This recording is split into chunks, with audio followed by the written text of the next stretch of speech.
ప్రభు యేసుని రక్తము నీ కొరకై చిందెనుగా. ప్రభు యేసుని రక్తము నీ కొరకై చిందెనుగా. ప్రభు యేసుని రక్తము నీ కొరకై చిందెనుగా. खुदावन यीशु मसीह के పాపులను రక్షించడానికి భూమి మీద దిగి వచ్చి ప్రాణం పెట్టిన యేసుక్రీస్తు ప్రభువారికి చనిపోయి సమాధి గెలిచి మృత్యుంజయుడిగా మూడో దినం లేచిన యేసుక్రీస్తు ప్రభువారికి నిజమైన సమాధానము శాంతినిచ్చే యేసుక్రీస్తు ప్రభువారికి. తమ్ముడు తిమోతి గారు వాక్యాన్ని పంచుకుంటారు. మనం అంతా కూడా వాక్యం విందాం. మీది అయిపోయింది కదండి, మీది అయిపోయింది. ప్రియ బంధువాసులకు ప్రభువైన యేసుక్రీస్తు నామంలో శుభాలు తెలియజేస్తున్నాం. ఈ యొక్క సమయంలో మరి మన కొరకై ఈ లోకానికి సృష్టికర్త మరి దేవుడు మరి పరమ తండ్రి అయ్యున్న మరి వారే ఈ లోకానికి మరి యేసుక్రీస్తు ప్రభుల వారిగా మరి వచ్చిన సందేశాన్ని మీరు కూడా తెలుసుకోవాలనే ఉద్దేశంతో ఇలాగన మీ వద్దకు మీ గ్రామానికి మీ ఇంటి వద్దకు వచ్చి ఉన్నాం. ప్రియులారా, పరిశుద్ధ గ్రంథమైన బైబిల్ ఎలాగో సెలవిస్తుంది, ఏ భేదము లేదు, అందరూ పాపం చేసి దేవుడు అనుగ్రహించే మహిమను పొందలేకపోతున్నాం. ప్రియులారా, ఆజ్ఞాతిక్రమమే పాపము. ఈ యొక్క ఆజ్ఞాతిక్రమం చేసి పాపులమై ఉన్న మనల్ని వెదకి రక్షించుటకు ఈ లోకానికి దేవుడే మానవుడిగా వచ్చి ఉన్నారు. ఆయన్ని ప్రభువైన యేసుక్రీస్తు. ప్రియులారా, పరిశుద్ధ గ్రంథమైన బైబిల్ ఇలాగ సెలవిస్తుంది, పాపం వల్ల వచ్చే జీవితం మరణము, అయితే దేవుని కృపావరము ప్రభువైన క్రీస్తు యేసునందు నిత్య జీవము. మరణం అంటే ఈ లోకంలో శారీరకంగా చనిపోవటం మాత్రమే కాకుండా మరి నిత్యము ఉండే ఆత్మ నరకానికి వెళ్ళటాన్ని, నిత్యము శిక్షించబడటాన్ని మరణము అని దేవుని వాక్యం సెలవిస్తుంది. మరి నిత్య మరణములో మరి నిత్య శిక్షలో అక్కడ అగ్ని ఆరదు, పురుగు చావదు. అయితే దేవుడు లోకం ఎంతో ప్రేమించును కాగా తన యొక్క అద్వితీయ కుమారునిగా పుట్టిన వాని యందు విశ్వాసముంచు ప్రతి వాడును నశింపక నిత్య జీవం పొందినట్లు దేవుడు ఆయనను అనుగ్రహించును. ప్రియులారా, ఈ లోకములో మనిషి యొక్క పాపం పోవాలంటే రక్తం చిందించబడాలి. సర్వలోక పాప పరిహారం రక్త ప్రోక్షణం అవశ్యం. తద్రక్తం పరమాత్మీనాం పుణ్యదాన బలియాగం. సర్వలోక మానవుల పాపం పరిహరించబడాలంటే రక్తం చిందించబడాలి. ఆ రక్తం దేవునిదై ఉండాలి.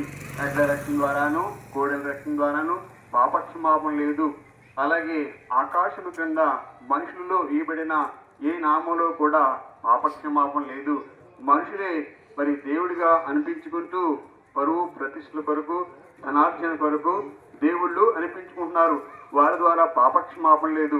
అలాగే ఎడ్ల రక్తం ద్వారాను కోడెల రక్తం ద్వారాను పాపక్షమాపణ లేదు. బైబిల్ ఎలాగో సెలవిస్తుంది, రక్తం చిందించకుండా పాపక్షమాపణ లేదని సామాన్యముగా చెప్పవచ్చును. అయితే ఈ రక్తం దేవునిదే ఉండాలి.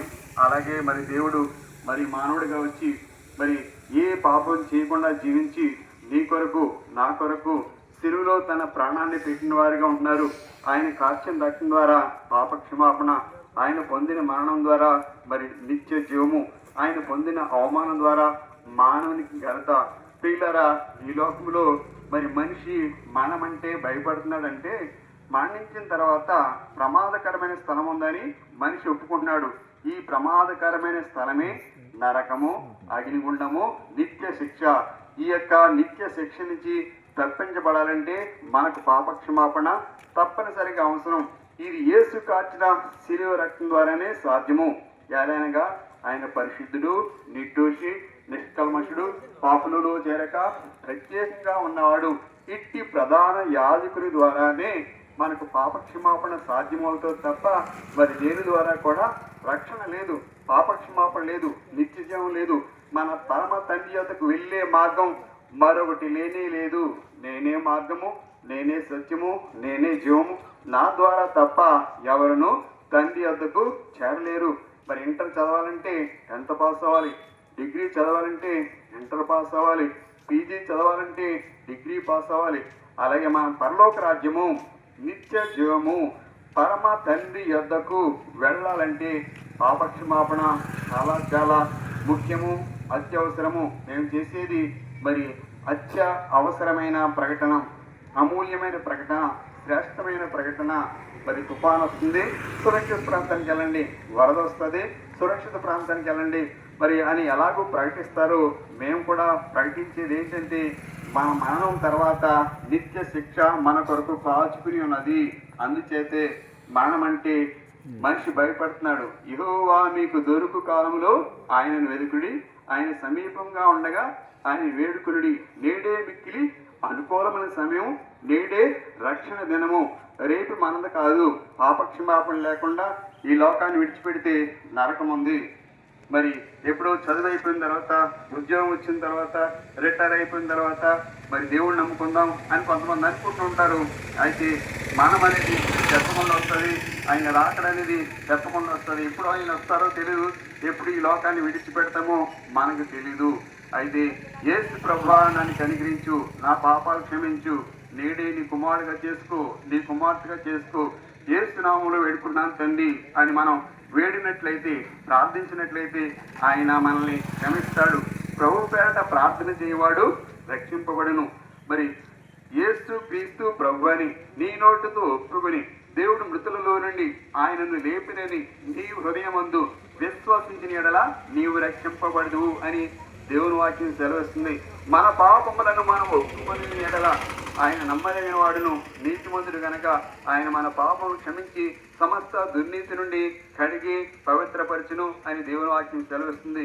కనుక నేడే యేసునందు విశ్వాసం ఉంచండి, మీరును మీ ఇంటి వారును రక్షింపబడతారు. ఈ లోకం విడిచిన తర్వాత మోక్షానికి, పరలోక రాజ్యానికి చేరుకునే వారిగా ఉంటారు. మీ కొరకు ప్రార్థన చేసి మేము ముందుకెళ్తాం. దయతో మా ప్రాంతంలో మీరు కూడా క్షమించండి. ఇంకా దేవుని మాటలు తెలుసుకోగలిగితే మరి ఈ యొక్క సాయం సమయంలో 6 గంటలకి మరి గుడిమూల తెల్ల పొంతులో కర్మేలు ప్రార్థనా మందిరంలో దేవుని కూడుకుంటుంది. దైవజనులు దేవుని వాక్యాన్ని అందిస్తారు. రండి, వినండి. అలాగే ప్రతి ఆదివారం 10 గంటలకు అదే ప్లేస్లో మరి ఆరాధన కూడిక జరుగుతుంది. దైవజనులు దేవుని వాక్యాన్ని అందిస్తారు. రండి, వినండి, ఆత్మీయమైన మేలు పొందండి. చెప్పబడినటువంటి వాక్యం కొరకు మన మధ్యలో ఉన్నటువంటి అహరోను గారు ప్రార్థన చేయవలసిందిగా ప్రభుపేట. గుందుని ప్రేమించి ఈ సమయాన్ని దాల్చిన గారు విడుదల చేసిన లేఖనాన్ని దీవించండి. ఆయన పరలోకం ఉందని, పాప క్షమాపణ కావాలని, ప్రభా మరి ఆ యొక్క రాజ్యంలో ఉండాలంటే మారు మనసు ఉండాలని అనేక విషయాలు తెలియజేస్తూ వచ్చినారు. ఆయన నిజమైనటువంటి దేవుడు అని, పాపుల కొరకు వచ్చావని తండ్రి అనేకమైనటువంటి మాటలు ప్రభావం కావాల్సిన రీతితో వచ్చినారు. దయాల ప్రభా ఈ ప్రజలందరూ దీవించి ఆశీర్వదించి నీ అంది శ్వాసం ఉంచి నీ సొత్తుగా ఉన్నట్లు సహాయం చేయండి. వ్యాధి బాధలతో ఉన్న వారికి సహాయం చేయండి. కష్ట నష్టాల్లో ఉన్నారు సహాయం చేయండి. ముందుకెళ్తున్నా మాకు సహాయం చేయండి. సాయంత్రం కూడు కొరకు సహాయం చేయండి. యేసుక్రీస్తు వారి పరిశుద్ధ నామములో స్తుతించి ప్రార్థించి వేడుకుంటున్నాం తండ్రి. ఆమేన్.